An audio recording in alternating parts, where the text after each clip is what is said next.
Kepler का नियम है। केपलर ने खगोलीय प्रेक्षणों के आधार पर सूर्य के चारों ओर ग्रहों की गति संबंधित निम्नलिखित 3 नियम प्रतिपादित किए। पहला है, प्रत्येक ग्रह सूर्य के चारों ओर एक दीर्घवृत्ताकार कक्षा में चक्कर लगाता है तथा सूर्य कक्षा के फोकस पर स्थित होता है। मतलब सूर्य जो है फोकस पर स्थित रहता है और प्रत्येक ग्रह दीर्घवृत्ताकार कक्षा के में चक्कर लगाता है। सूर्य तथा ग्रह को मिलाने वाली रेखा बराबर समय अंतरालों में बराबर क्षेत्रफल पार करती है।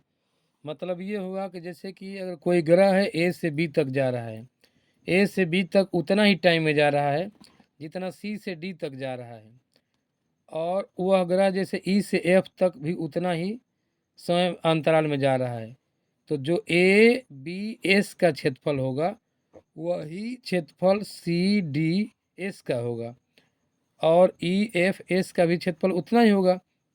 अगर ए से बी तक जाने में समय का मान बराबर है और सी से डी तक जाने में समय का मान बराबर है और ई से एफ तक जाने में समय का मान यदि बराबर है, तो ए एस बी का जो क्षेत्रफल होगा, ए एस बी का क्षेत्रफल सी डी एस के क्षेत्रफल सी डी एस के क्षेत्रफल के बराबर, और वही क्षेत्रफल किसके बराबर हो जाएगा, ई एफ एस के क्षेत्रफल के बराबर होगा। अर्थात प्रत्येक ग्रह की क्षेत्रीय चाल क्या होती है, नियत रहती है। अतः जब सूर्य के समीप में ग्रह रहता है तो उसकी चाल अधिकतम तथा जब दूर रहता है तो उसकी चाल न्यूनतम होती है।